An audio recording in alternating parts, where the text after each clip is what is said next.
And we're back.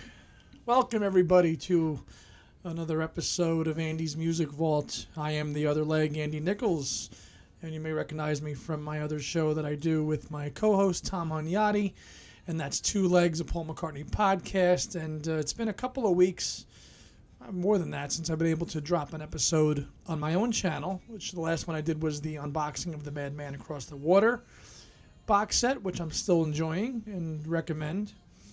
But today's episode, recording and probably posting on the 4th of July, 2022, celebrating America. But of course, we're going to talk about a British progressive rock band. And if you can't already tell, it's going to be on Yes, my second favorite all-time band. And a long time coming. I probably should have done this one first, but there's just so much to get through. And going to try to keep this to a half hour, thereabouts, and try to get through the whole discography and just kind of go through the main canon, if you will, some favorite solo works, some recent vinyl acquisitions, some box sets, some selected concert films, because, man, what a band, and what a just a incredible amount of music, 50 plus years. I'm going to get into a little of their more recent history as I get through their main canon of albums, which, for the record, I'm not really a fan of, but I'll get to that when we get through the timeline. I'm rocking my Yes, but it's the Anderson, Rabin, and Wakeman version of Yes shirt, which was apparently only done for a little while because of the Roger Dean copyright thing. And Roger Dean, if you don't know, was the classic artist who designed the logo and all the classic 70s album artwork that they became known for, really. Above my shoulder over there, you see the Stephen Wilson Remixes box set, which came out a couple of years ago, which was so well done, especially on vinyl. So yes, formed in 1968, early progressive rock band, kind of came out of, John Anderson came from the north of England, Chris Squire, that was where they both met. And the first lineup of Yes included Peter Banks and Bill Bruford and Tony Kaye on keyboards. And that first lineup did two albums. The first one, Yes, which came out in 1969. Again, the first couple of Yes albums are very, very different from what the sound they became known for. Good cover version of the Beatles' Every Little Thing on this first one, though, from 1969. This is the UK cover. In the US, it was a little different. It was this version in the US. More tasteful UK cover, I think, years before the classic logo. I'll get through the lineups as we go through them because there's so many changes. There's so many changes and people coming and going. And, Yes is not everybody's cup of tea. People are always very stunned when I tell them that they're my second favorite band. To me, my holy trinity is the Beatles and solo work, and then Yes, and then The Who. That's my holy trinity. And then everybody else kind of is comes after that. Well, obviously there's the Beatles and everybody. There's the Beatles and solo, and then for me there's these two groups. And Yes is a brand of music that takes a lot. People either like it or they don't. Their music changed, of course, in the 1980s. Like a lot of bands did, they adapted, especially ones from the 70s. They became poppier, and they had that huge hit, Owner of a Lonely Heart, in the 80s, which I enjoy, and I enjoy that period too. I enjoy all eras of Yes music, except the most recent one. But we'll get to that in a little bit. I think I prefer the progressive era more, but I could listen to their 80s music just as well. The only difference is that there wasn't a ton of output. They only put out about 2 or 3 albums officially branded as Yes in the 80s with 90125 and Big Generator. And there was offshoot bands, which we're going to get to. But yeah, the first lineup, Peter Banks, John, the Anderson and Squire were the nucleus, right? They were the heart of the band. They were the core of the band. That's where they were yin and yang.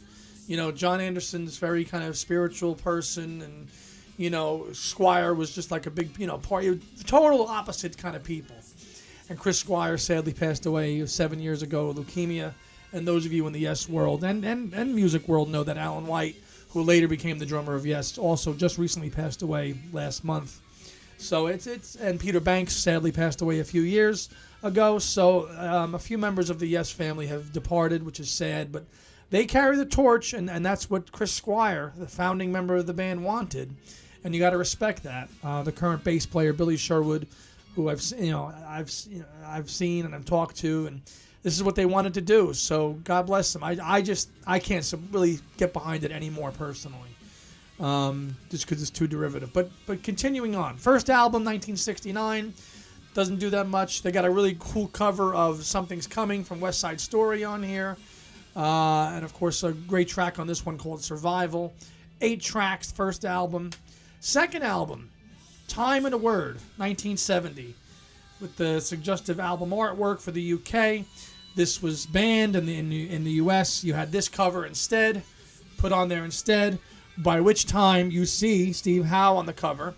But Steve Howe doesn't play on this record. Steve Howe, as you know, is the classic Yes guitarist who joined after the third album. This album was still made by the first lineup of Yes.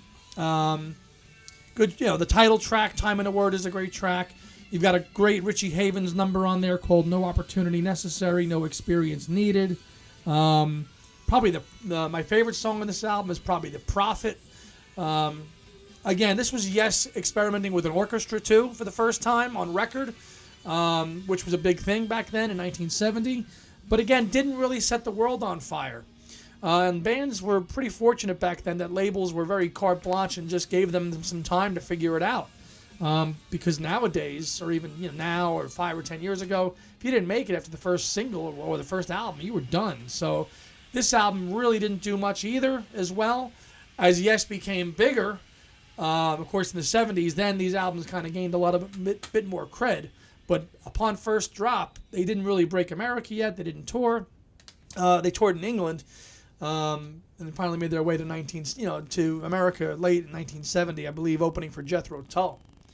But the next album is really where the band starts to come into their own, and that's 1971's The Yes album. Okay, this is the first of the classic, what we call the classic era of the Yes albums, and this is the same lineup as the first two, but the departure of Peter Banks as a guitarist and the addition of the awesome Steve Howe on guitar. And this was the first real true Yes sounding album, classic. Yours Is No Disgrace, The Clap, Steve Howe's solo number, Starship Trooper, of course the big FM hit later on, I've Seen All Good People, an album cut called The Venture, which is nice, and then a real epic closer called Perpetual Change, which I love. I mean, the Yes album, recorded in 1970. They actually went out to the farm country to do it, and then it came out in early 71. This is the Stephen Wilson remix version. Again, I've got all these iterations of the album that I've had for years, but yeah, I mean, really, just the first classic of Yes albums. No classic Yes logo yet, but that's coming. That's coming. And they did tour America also on this tour as well. But really, kind of, I've Seen All Good People was the breakthrough.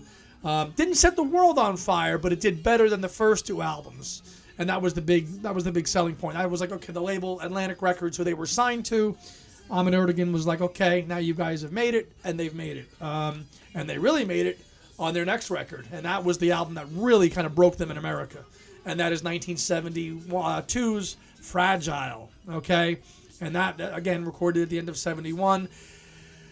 Another lineup change, okay? As I mentioned, a lot of lineup changes in Yes. And on this album, we have the addition of the classic Yes 70s keyboardist Rick Wakeman, virtuoso. Tony Kaye was on the previously first 3 Yes albums. Much more of an organ guy. That's Tony right there. But their sound changed. They wanted more synths and keyboards, and Tony was more of a Hammond organ kind of player, and they wanted to expand their sound a little bit, and boy did they ever. I mean, this was a big hit in America, buoyed by the single Roundabout, which of course everybody knows, at 8 minutes, but I'm sure an edited version went out there in America. Still, the logo is not yet, but this is the first album that had the Roger Dean artwork, and there we see the Morglade mover gracing the globe and the back here as well, with the globe as well. Again, these are all kind of the Rhino reissues that I got a couple of years ago, And there you see Mr. Rick Wakeman, John, Steve, Chris, and Bill. Bill Bruford still with the band at this point in time, as well before, and because he departs soon as well. Classic album. This is most casual fans know roundabout. The other big hit on this album, Long Distance Runaround, which was a shorter Yes song. Yes, of course, is known for their huge long epics. Long Distance Runaround was a kind of a FM hit. Some really great album cuts here though, with Heart of the Sunrise, which is over 10 minutes, which became a staple for Yes, along with South Side of the Sky. And that was really it on this record. You got this album had individual solo songs on it. So you had a Steve Howe solo, Mood for a Day, Bill Bruford, 5% for Nothing, Wakeman with Cans and Bram. So it wasn't like there was there's only 4 main album tracks on this. Roundabout, South Side of the Sky, Long Distance Runaround, and Heart of the Sunrise. The rest were kind of all small solo bits, but the band numbers are epic on this album, and really the first major hit that Yes had internationally. Next, here we go. Now we're getting into deep territory now. 1972 and Close to the Edge. Again, the Steven Wilson remix is the version I have here, and this widely regarded as one of the best progressive rock albums of all time, and rightly so. This is Yes coming to their own into what they really wanted to become, what the vision Anderson had for the band. The lineup here is the same as Fragile: Anderson, Squire, Howe, Rick Wakeman, and Bill Bruford, hitting on all cylinders. Close to the Edge, 18-minute track. One long side of vinyl that takes all of side one.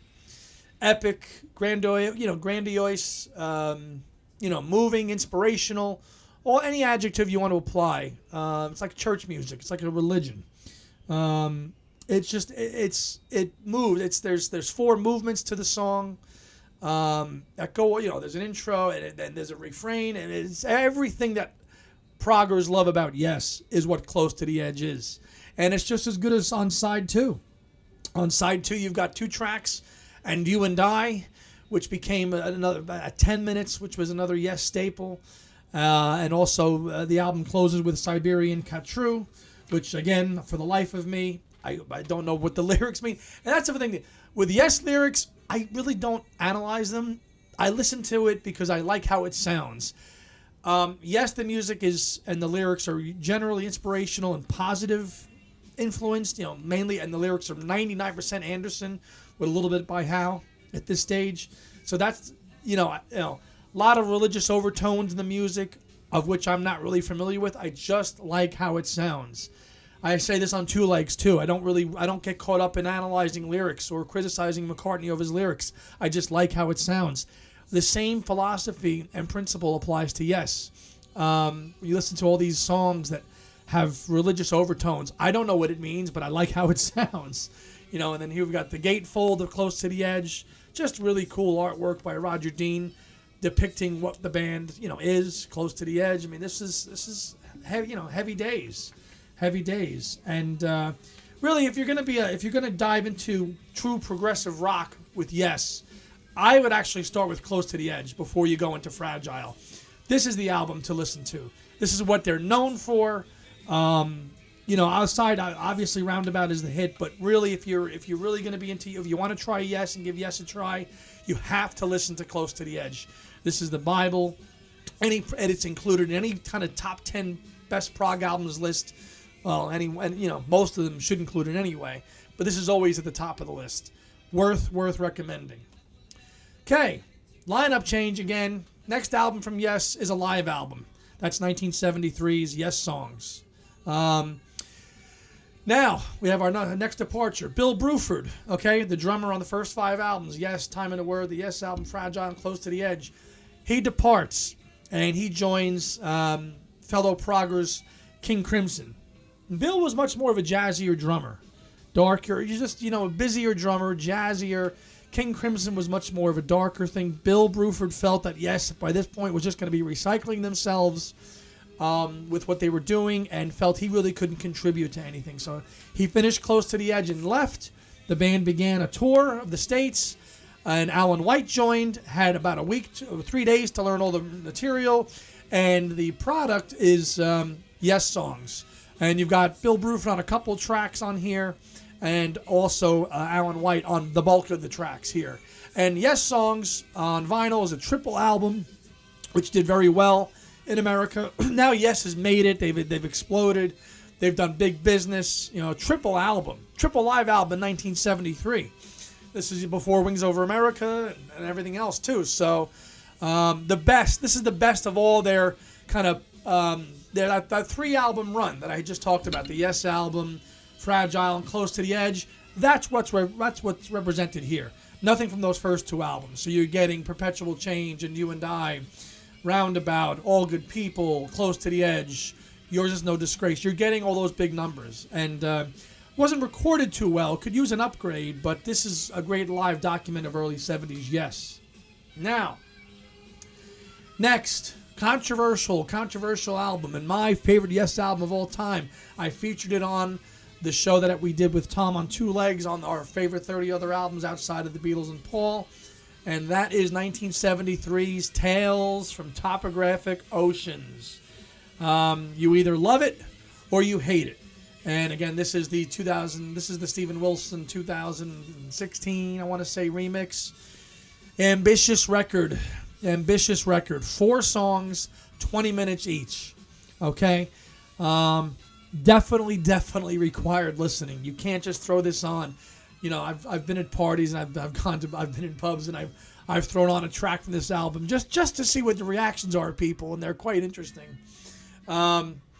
Again, religious overtones on this. The 4 tracks are The Revealing Science of God, The Remembering, The Ancient, and side 4 is Ritual.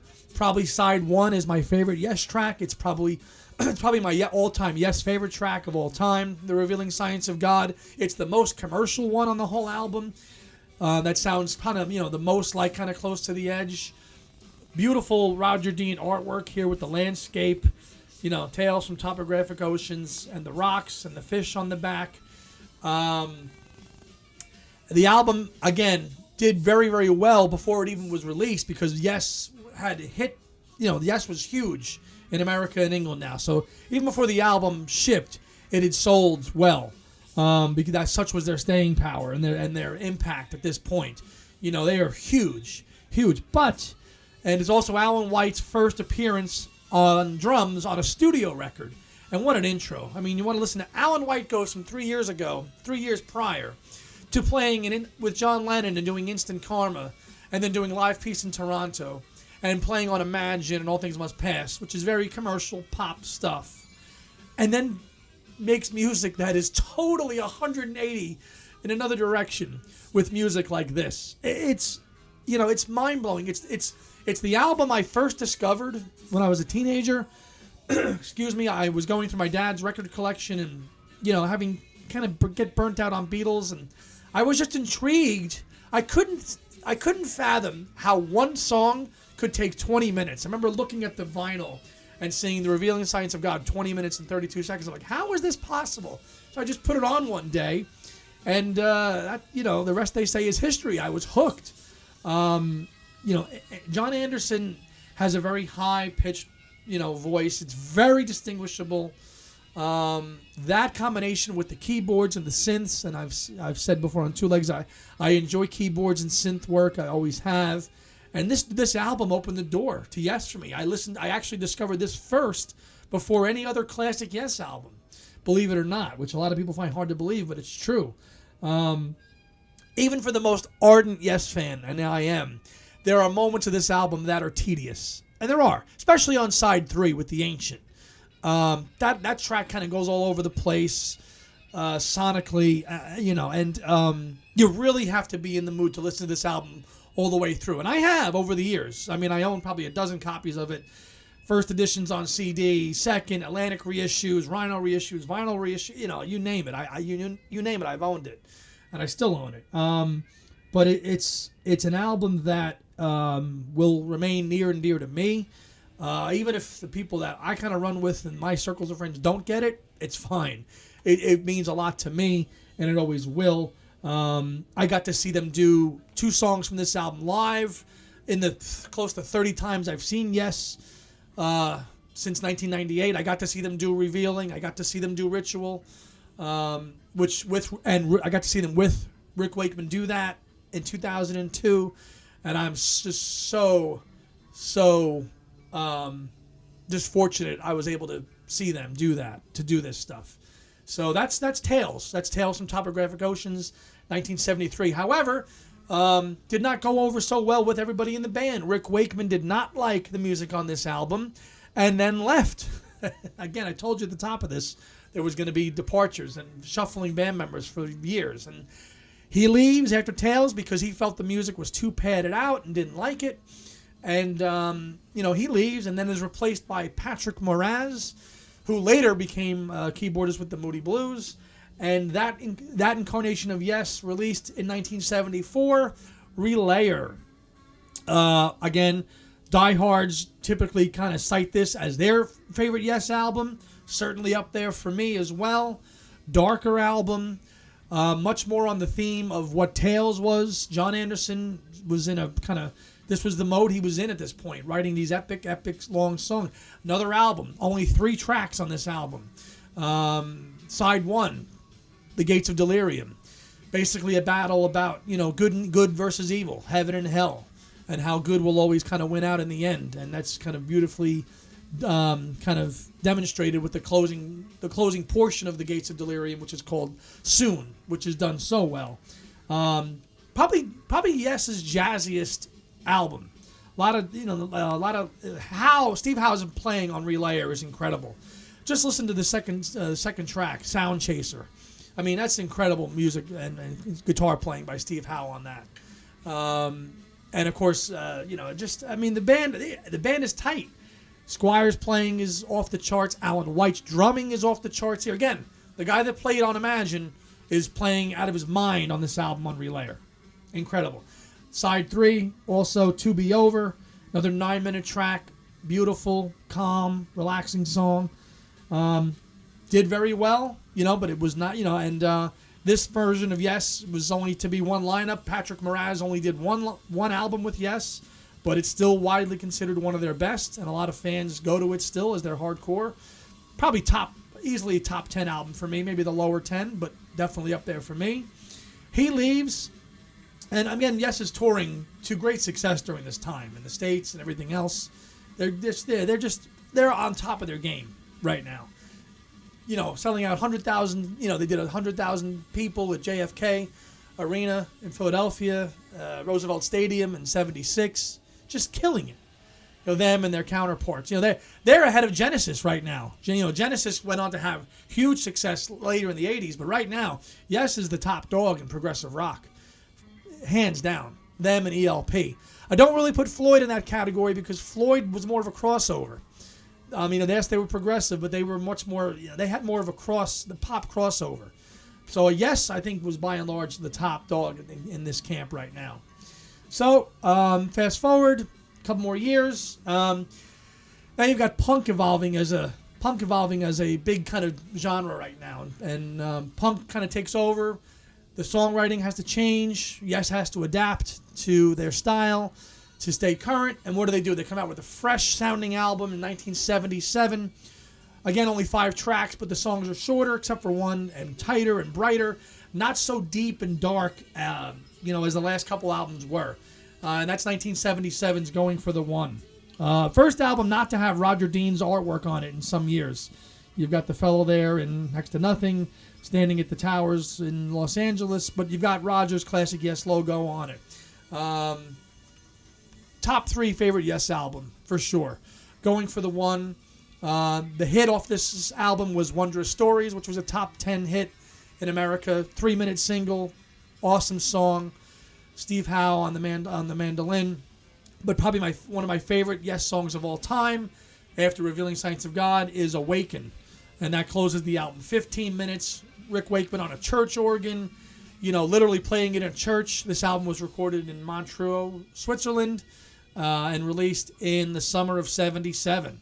And widely regarded as still one of their best of all time, through and through. So, high on the heels of success of Going for the One, Wakeman's back. The Classic Five, as this version of Yes has become canon now.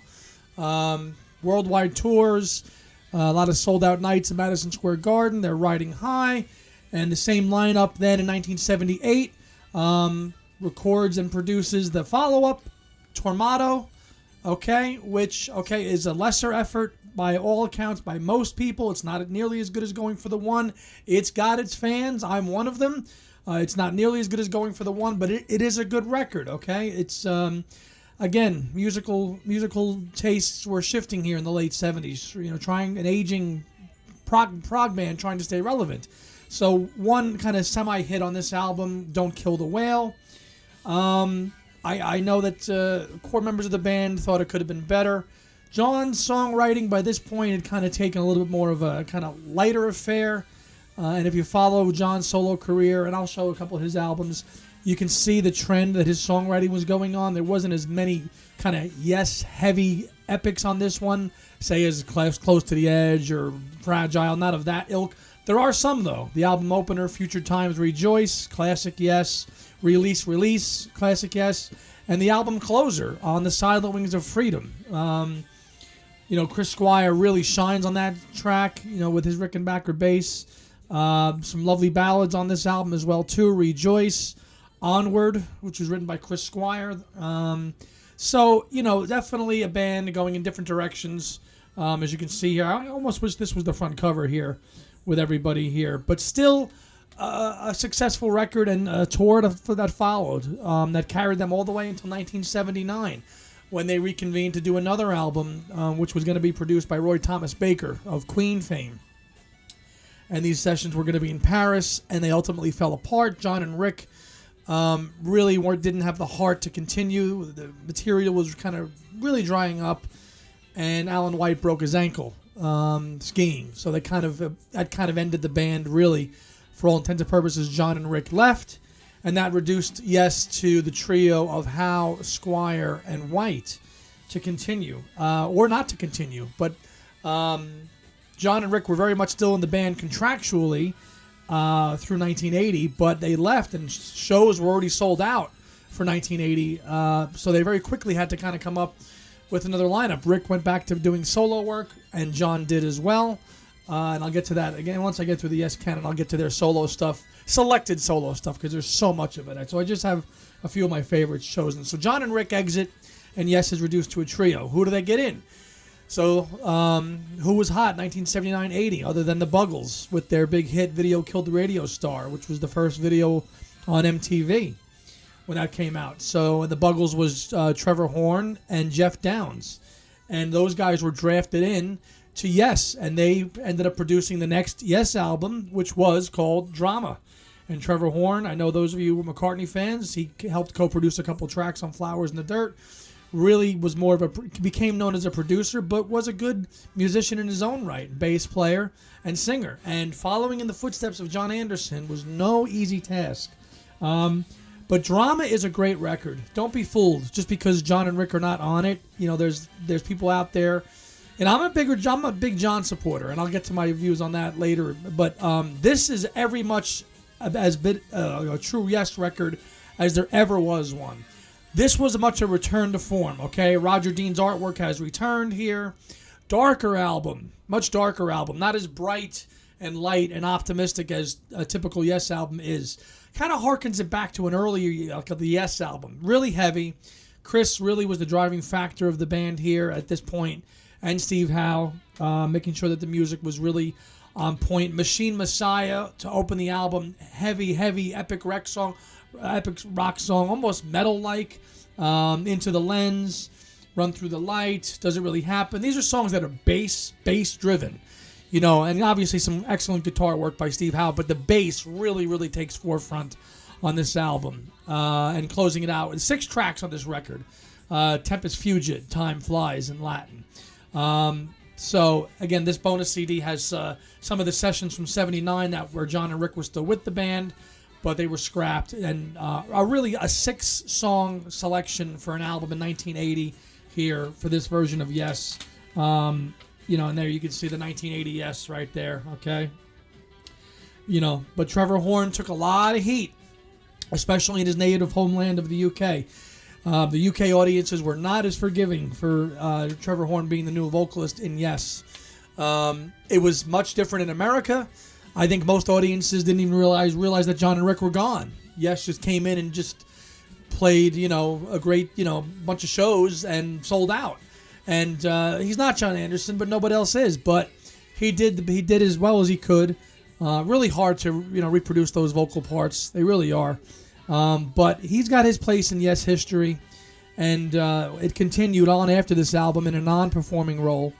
But really a gem of a record. Probably stronger than Tormato. Really, it really is. I mean, it's a very strong record musically, and it's really happening. So, but the tour, that lineup of Yes was not to continue. That was a one in this phase. It ended. Reception back home in the UK was not good. They did not like him replacing John Anderson, and at this point, Yes really had broken up, and it was back down to Steve, Chris, and Alan. But at this point, Steve left to go join with Jeff Downes and joined forces to create Asia. And Asia had their first album in 1982. So now Steve Howe is gone, and now that's only left now is Chris Squire and Alan White. And they, for a little bit there, they did do a single together called "Run with the Fox," kind of a Christmas single, which was nice.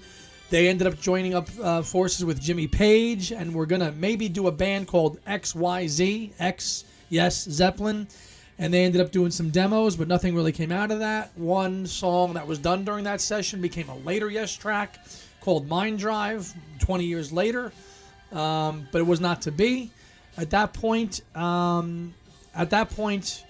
this is where Yes kind of changes direction here now a little bit. And, the band wanted to continue, and they were looking for another, songwriter and vocalist to start a new band, not continue Yes.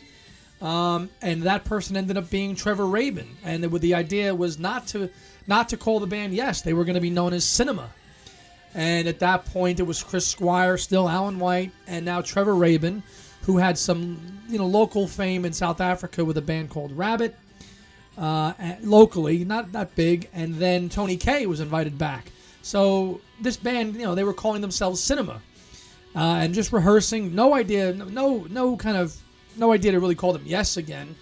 And then Chris Squire got together with John Anderson one night and was playing the tapes. And, I don't know if this has turned into like lore, or the record company said, hey, if you get John Anderson back on it, you could sell more by calling it Yes. I tend to think that's probably what happened.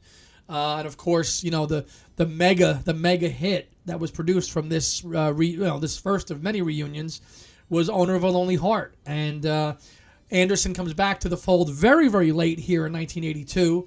Again, after the band was already kind of another band, and then Anderson comes back, and they said, well, you might as well just call it Yes again. And John came back in at the 11th hour, put some vocals on the tracks, and voila, we have a brand new smash Yes album in 1983 with 90125. Their biggest selling album ever to this date, their most successful album.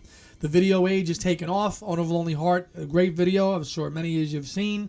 And just a classic 80s pop record. There's no Rick Wakeman, so now the band is John Anderson, Trevor Rabin, Chris Squire, Alan White, and original keyboard player Tony Kaye on those first three records I showed earlier. He's now back in the fold, doing keyboard work. But in truth, Trevor Rabin did a lot himself. But I think for legitimacy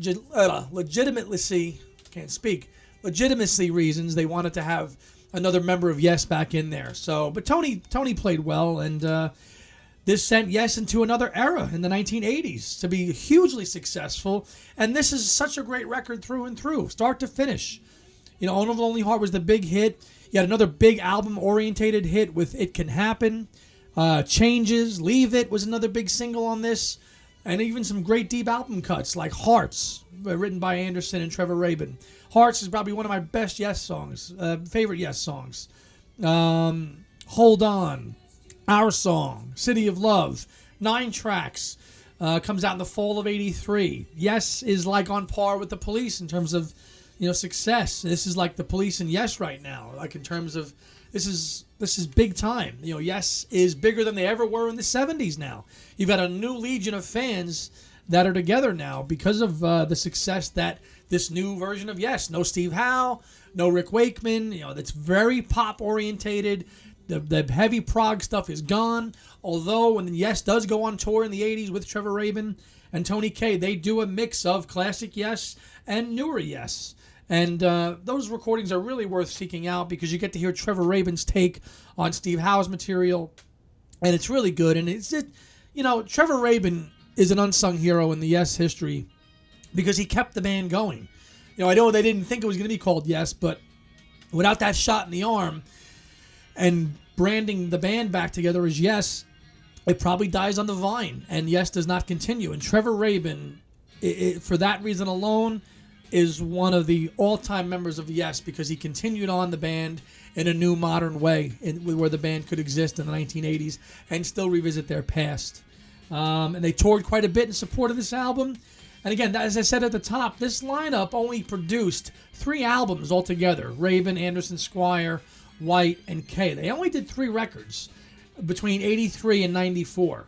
And that could be probably just due to the fact that they were touring, the '80s, the business of rock and roll dictating things, personnel problems.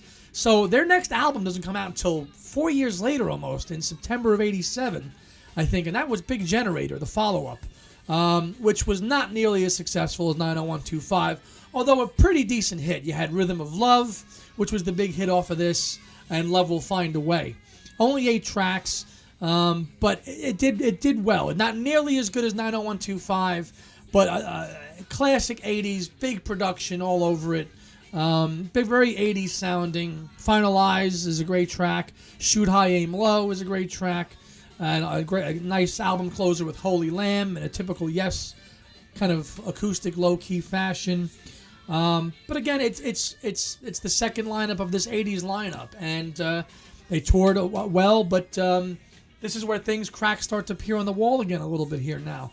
A little bit now, after this lineup of the band tours and they do their thing, it splinters off again, and Anderson leaves. And who does Anderson? Anderson forms another band, another version of Yes. And who does he team up with?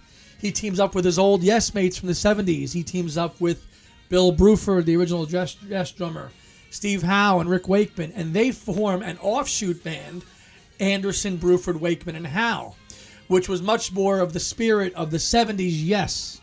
Okay, so Anderson didn't like being kind of forced into a commercial aspect of what the kind of current Yes had become. Very commercialized, very corporate. He didn't like that. He left and broke off, and those 4 guys couldn't call themselves Yes legally, so they recorded themselves as Anderson, Bruford, Wakeman, and Howe, and this came out in 1989. And 9 tracks, and very, very similar sounding to the classic '70s Yes music. Brother of Mine, Order of the Universe, Fist of Fire. I was almost going to say Firth the Fifth. That's a Genesis song. The Meeting, kind of lightweight, not really heavy '70s prog. It's like '80s prog, but it's much more in tune of what this. And of course, Roger Dean did the artwork, so that of course helped seal the deal. And they went out and toured as Anderson, Bruford, Wakeman, and Howe. They couldn't call themselves Yes, and then they did a tour, and here's the live album there. They did the name of the tour, coyingly, was called An Evening of Yes Music, but they weren't billed as Yes. So this led to some lawsuits and litigation, as you can imagine, because proper Yes was like, well, we're still a band, but what's going on? So a lot of messy lawsuits later. All gets resolved, and both parties end up coming together to form and produce a 1 album together, probably the lowest of the Yes canon, and that's the Union album in 1991. These are all 8 guys between both fractions now of Yes that got together to do 1 record, but not really, because so many people had their hands in this and overdubbing, and most members of the band disowned this album because they didn't have a lot of input on it, between both camps having their own kind of stuff involved with it, and but there are some good tracks on it. Trevor Rabin's got some good songwriting on here. Miracle of Life and Lift Me Up.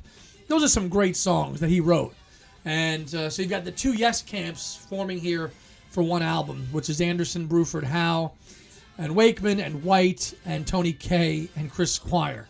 And Billy Sherwood also starts to help out here, and he comes into the fray with The More We Live, Let Go, Billy Sherwood is now a member of Yes, but he first makes his appearance on a Yes record here. So not really a remembered record, but the tour was. And I know Rick Wakeman speaks fondly of that when they got together. And all 8 guys toured in 1991 and 92 and played in the round. And to imagine 8 guys, that's a lot of egos up there on stage. And particularly the only kind of bad blood that was had between anybody was between Trevor Rabin and Steve Howe, as you can imagine. The keeper of the flame of the 70s Yes music and the 80s Yes music. And they sometimes, they didn't jive, let's just say, on stage together. But go check out some clips on YouTube from the Union Tour. Absolutely incredible. You had all 8 guys playing Awaken, which was just, even though some of them weren't on the original track. So just some really great shows. And I know that the band is very fond of that tour, looking back on it. They've all spoken very highly of it. At the height of their game, they did Madison Square Garden. They could still pack them in and do that. And this carried on through 92, and then they went different ways again. Bruford and Wakeman exit stage right, along with Steve Howe, and that 80s lineup of the band come back together to produce one more album. And if I'm being totally honest, it's probably my favorite lineup out of the 80s lineup of Yes, even though this album came out in the 90s, and that is 1994's Talk. Artwork by Peter Max. Those of you in your Beatles lore, you know who Peter Max is. He did the artwork for this album. This album did not sell well, okay? It's not really remembered, but among the Yes diehards, this album is considered a latter-day masterpiece, and it rightly is so. I think I like it better than 90125 and easily Big Generator. This is Trevor Rabin and John Anderson at their closest. Remember, Trevor Rabin is the new boy in the 80s, and John Anderson is the classic guy from the 70s. On this album, they really came together as a unit, as a songwriting team, to produce a really, really harmonious, spiritual record that has shades of 80s Yes and 70s Yes. And I think that's why I like it, because you got a little both. A little poppy, a little proggy. And the last track is called Endless Dream. It's like 15 minutes. It's up there with Awaken, Close to the Edge, and Tales. It's that good. Again, they toured Madison Square Garden. Didn't really do much, though. It did not sell well. They promoted it. They went on David Letterman. They went on Howard Stern. But sadly, this album did not make any dent into anywhere. I gotta remember, 1994 now. Now rap is like big. Where is there any avenue for any kind of 70s, 70s or 80s prog rock act in the mid 90s? Not too, they didn't do too well. But the record is really good, and I really urge anybody out there willing to dip their toes into the water with Yes, outside of the classic hits, take a listen to Talk from 1994. It is absolutely just a magical album. I got to see the Anderson, Rabin, Wakeman version of Yes in 2017 do I Am Waiting, which is on this album. The Calling, State of Play, Walls. Well, Roger Hodgson gets a co-writing from Supertramp. He gets a co-writing credit on here. And this is the last album that the 80s version of Yes produces. Trevor Rabin, Anderson Squire, Tony Kaye, and Alan White. And then it's like, then what? Then what to do? So Trevor Rabin leaves Yes and goes on to become a successful composer of film soundtracks. He did the soundtrack to Armageddon and countless other movies. You look him up. He's done so much film work as well. And so he had a great career after Yes doing film work. But at this point, what's left for Yes now? Well, the only thing that's left for Yes is to continue on that nostalgia train. And in 95, 96, which is where I come on board with the band, the Classic Five reunite for just a concert in L.A. Not in L.A., in San Luis Obispo in the spring of 96.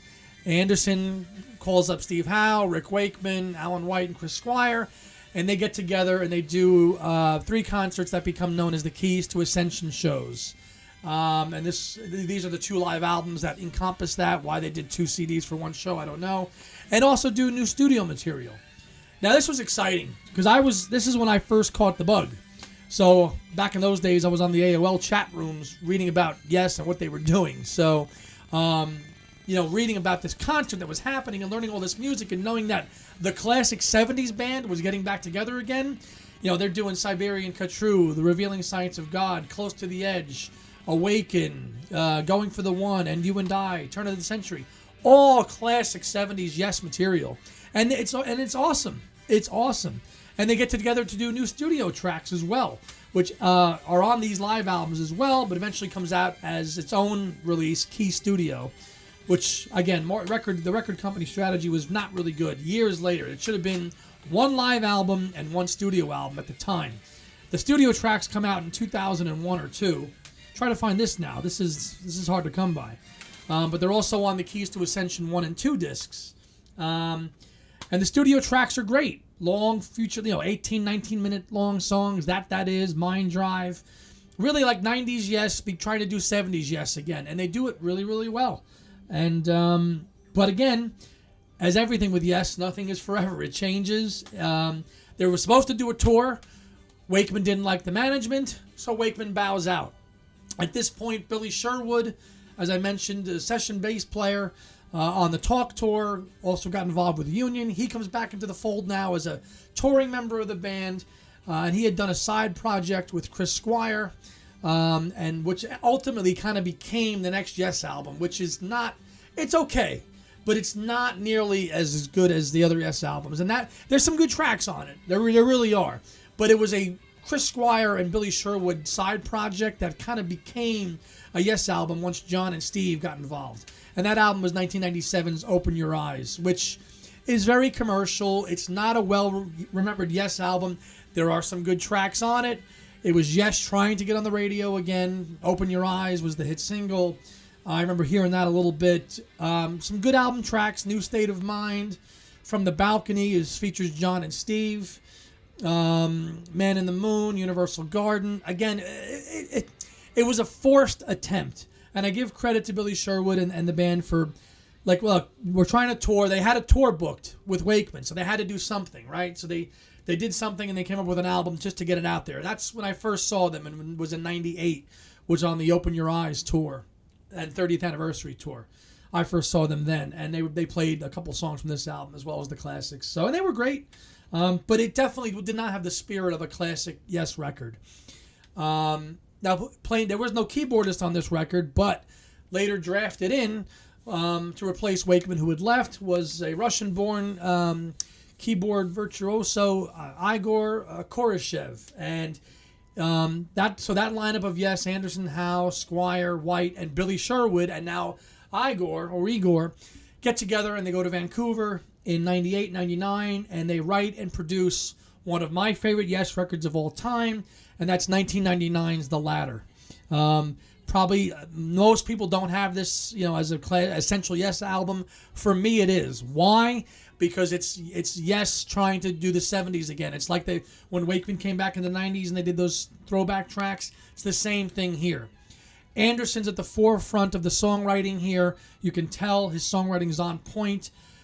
Such a wonderful album. Homeworld, the title track, became a video game and became the theme song to that video game. It'll Be a Good Day.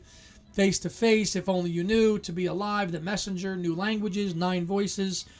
Yeah, you got a couple throwaways on here, trying to get on the radio tracks, but really, Homeworld and the New Languages, tracks that are 8-9 minutes long, that's really what Yes is. Keyboard flourishes, good bass playing, good songwriting, and just, angelic-like vocals from John Anderson.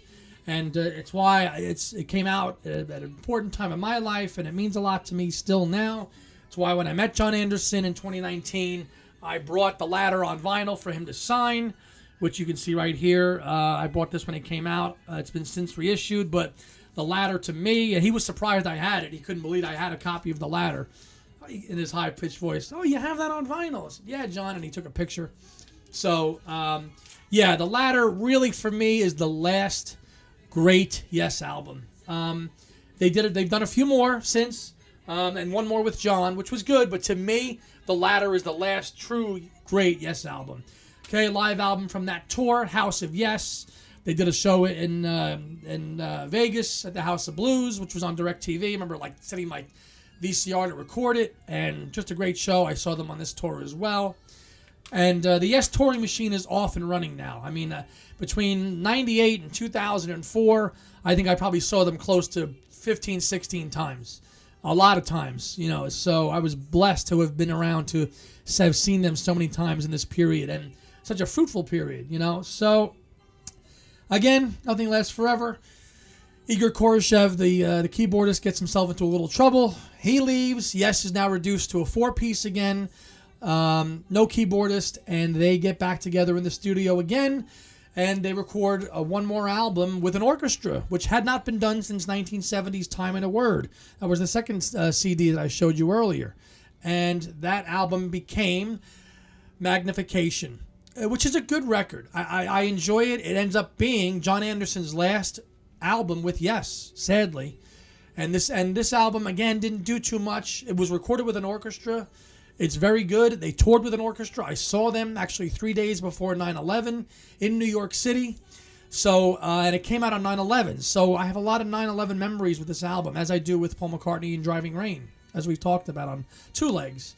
Good record. Lots of good playing on it. I'm not crazy about the orchestra. I prefer, Yes, having, you know, a keyboard player in the band. But it's still a great record. It's not the latter, but I really enjoy it. In the presence of Spirit of Survival, Magnification, Give Love Each Day. That's a great track. We agree. So it's just a nice record. And the tour, if you've ever seen it, look up Yes Symphonic. The show they did in Amsterdam with the orchestra. Absolutely incredible. Doing things like Gates of Delirium and Ritual with an orchestra. Just incredible. And this is really where I kind of get off board, really. I mean, I still saw the band. I supported them. I bought their stuff, most of it. But after this point, Rick Wakeman does come back in 2002, and they do tour, and I saw them, and I got to see them do Revealing and Ritual, and they came back for a 35th anniversary tour. No new music, but they toured, and now their classic five are back. See, it's constantly who's out, who's in, who's out with Yes.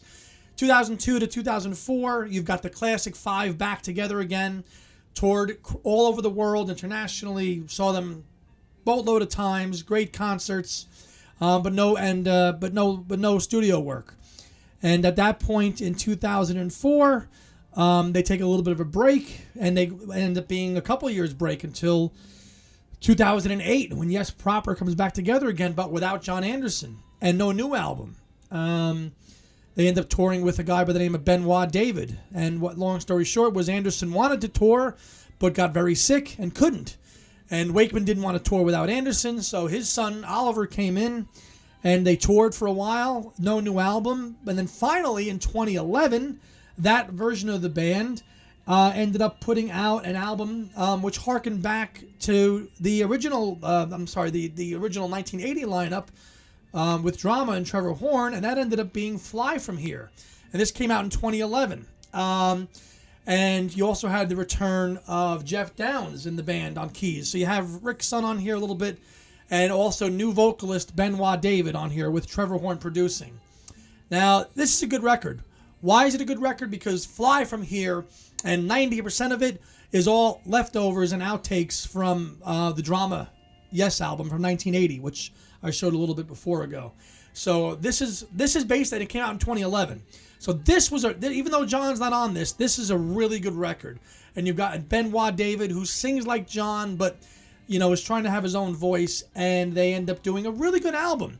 The Fly From Here suite ends up being like 20 minutes. Classic long Yes track. A lot of Buggles material left over on here. So, and Trevor Horn produced it. So it checks all the boxes for a Yes record for me, and I really enjoyed it. So that happens, okay, and then what happens then is that Benoit David ends up leaving Yes because he can't really handle singing full time, because they just found him on YouTube as a replacement singer, and he was good, but he couldn't keep up with it. So then they get another replacement singer, and that's the guy who's with them today. and that guy's name is John Davison. And they've done 2 albums with him, but I'm not really there in the timeline yet. So then, in a weird twist of fate, Trevor Horn comes back again, and the album I just showed you, Fly From Here, which had the new singer on it, they redid with Trevor Horn singing on it now, and they called it Fly From Here Return Trip. So they kind of it was the same material, but Trevor Horn just replaced Benoit David, and now you had this. So now if you wanted to hear the 1980 version of Yes, essentially again play, you could, because you had Trevor Horn, Jeff Downs, Chris Squire, and Steve Howe and Alan White basically doing Drama Part 2, which is what the Return Trip is. So I got it, but it kind of was crappy to do because they ended up, really kind of shelving and disowning what they did with Benoit, and he did a good job on the first Fly From Here. So, back to the current Yes. So the current Yes has produced 2 studio albums, and one of those ended up being Squire's last album, which was called Heaven and Earth, which came out in 2014, and the most recent one, which came out last year, called The Quest. I have not bought those albums. I haven't listened to those albums. I have no desire to. For me, the fire has gone out for new music from Yes, because it's just a rehash, and they have a guy that just sounds like John, and they're just trying to do retread stuff, and to me, I just can't get on board with any new Yes material at this point anymore. I've spent 25 years following Yes, a devout Anderson follower, but I appreciate when other members come in and take over, like Trevor Horn, but I can't get behind another new singer doing new material. It's not there for me. And especially now that Chris Squire's gone and now that Alan White's gone, I think it's time that they call it a day. All due respect to what Chris wanted to do. John Anderson's out there by himself now, touring with kids and drawing the same kind of crowds that the current Yes would do.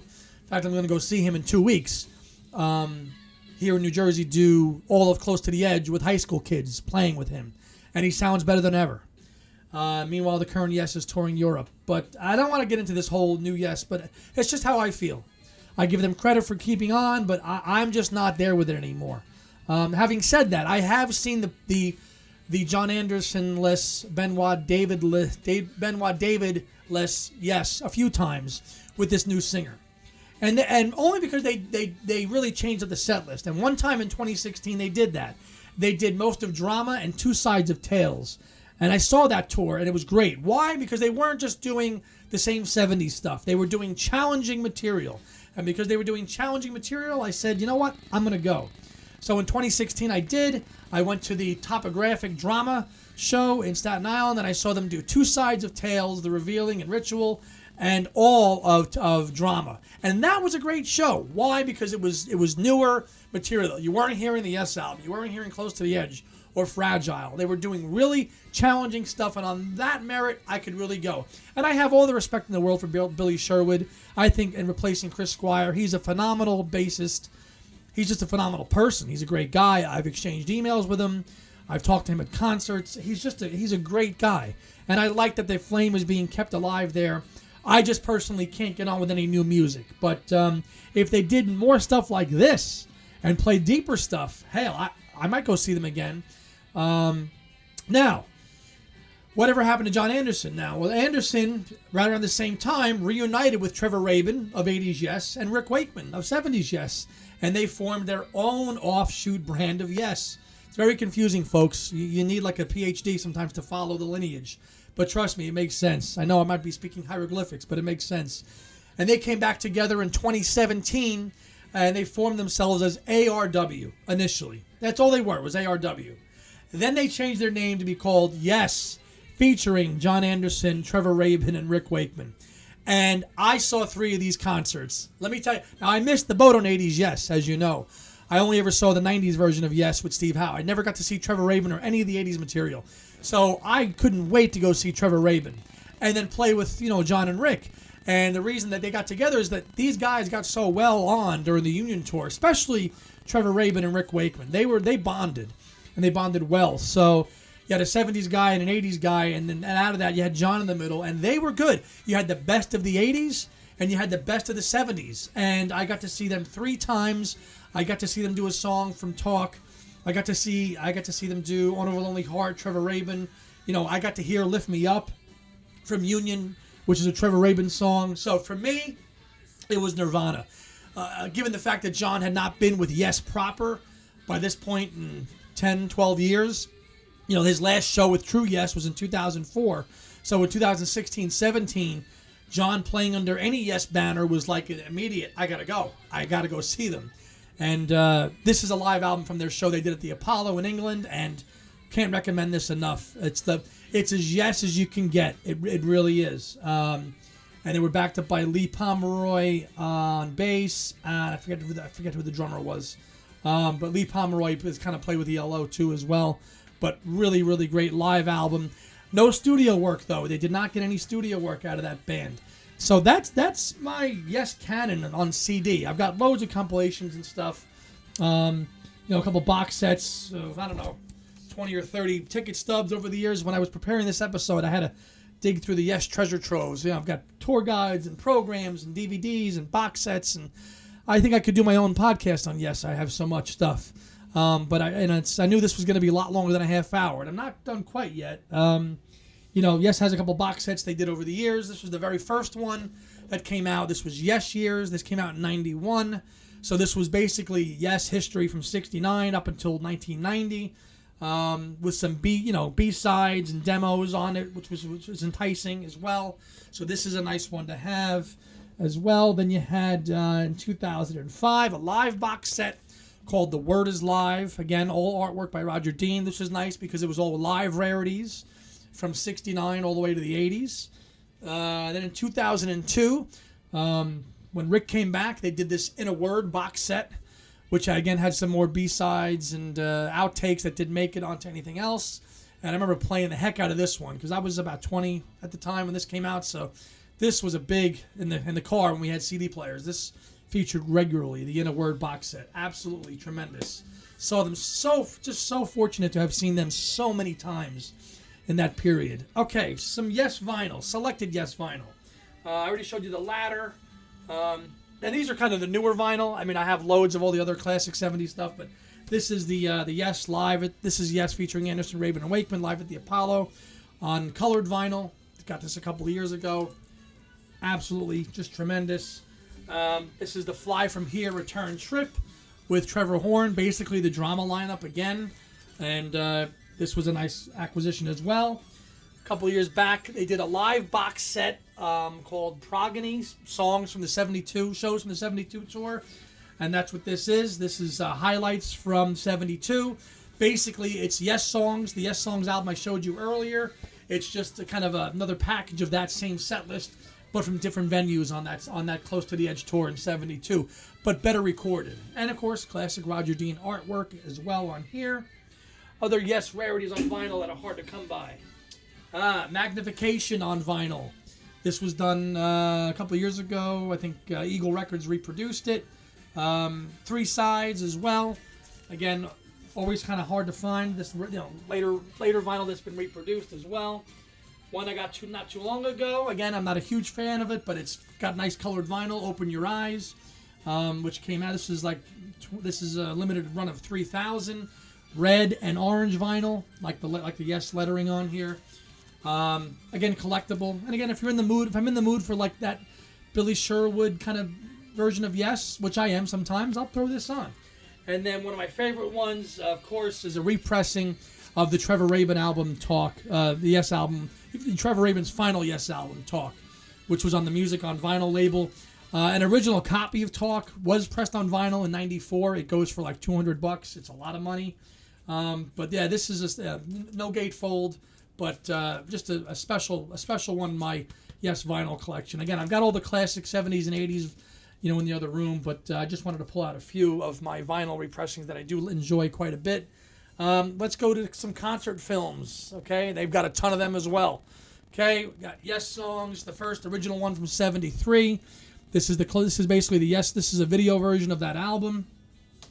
We've got, let's see here. I was in order here, but I'm not. We've got Anderson, Bruford, Wakeman, and Howe in The Big Dream. when that kind of other Yes Part 2 from the 80s got together. Yes, greatest video hits, all their official videos, and they're funny to watch because some of them are so bad, but some are pretty good, so these are all their videos. A faux pas in the Yes video history. Keys to Ascension. Now, told you how fond I was of that lineup getting back together because it's the first time I discovered Yes. But man, this video was so crappily produced.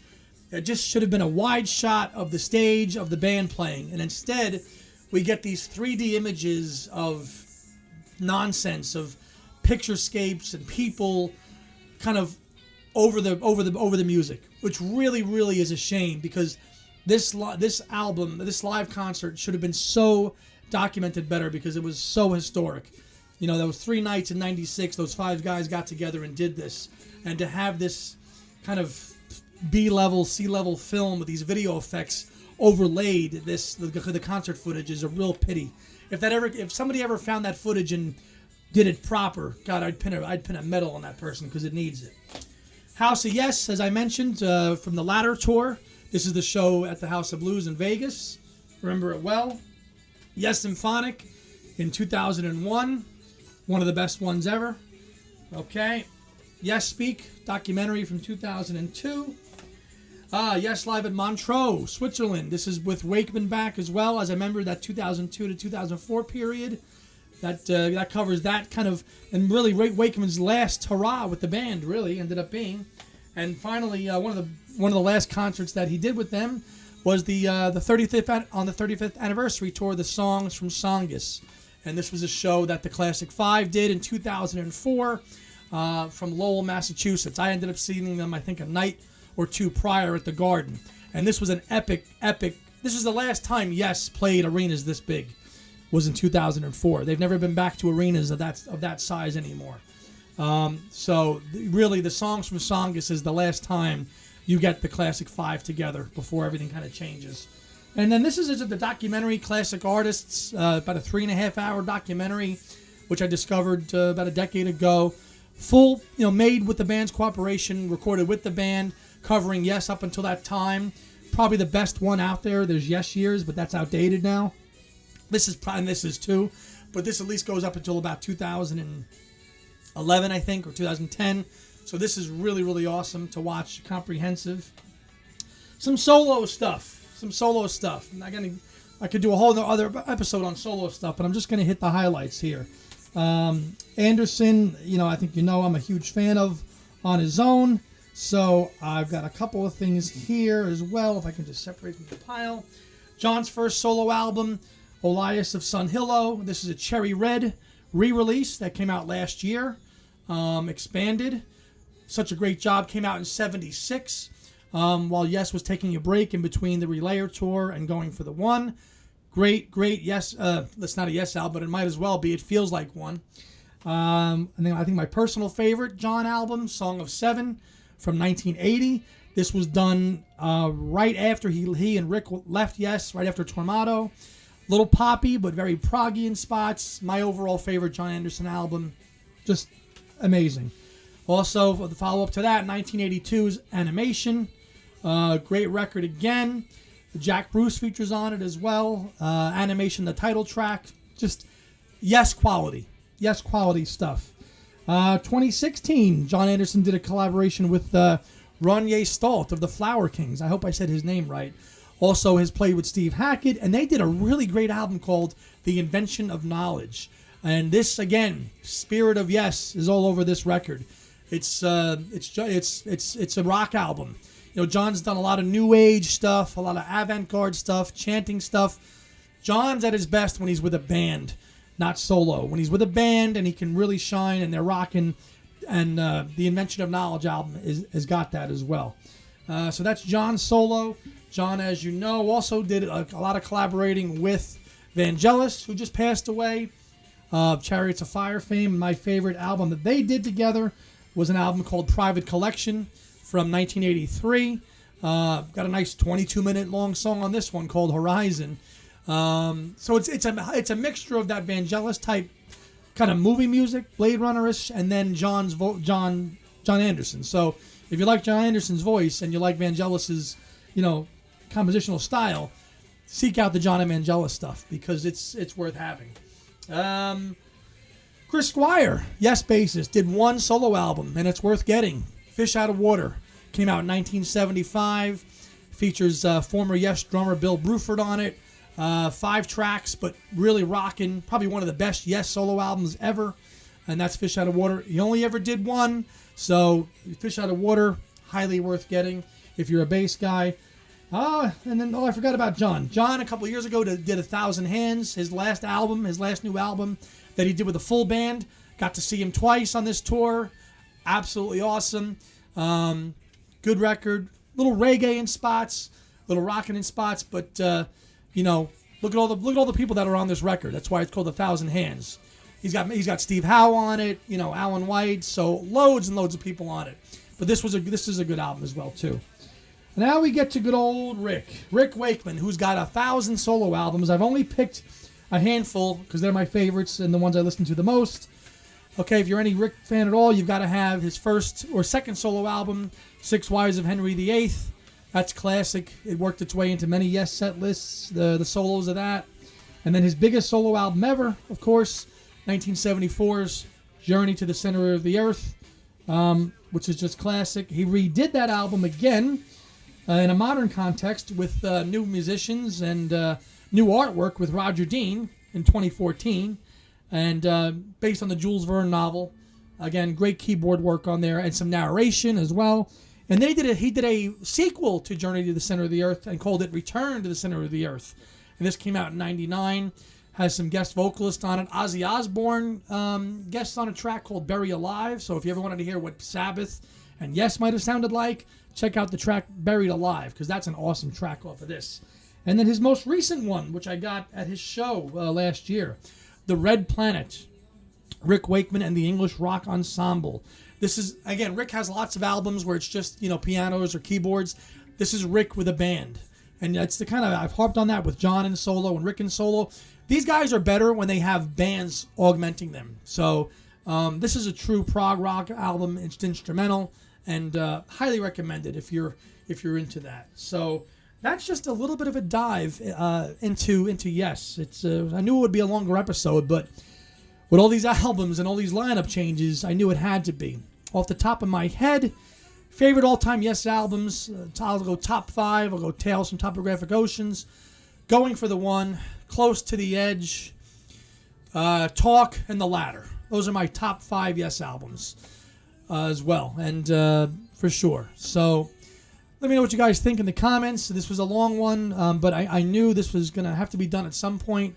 Yes has been such a mainstay in my life, and I wanted to give them the proper timeline available to do it. And I said I'm not so much in favor of them anymore creatively, but they've got such a catalog of music that it could take a lifetime to really digest and dive into. So if you have not, I strongly recommend you do so. And if you want any recommendations, hit me up.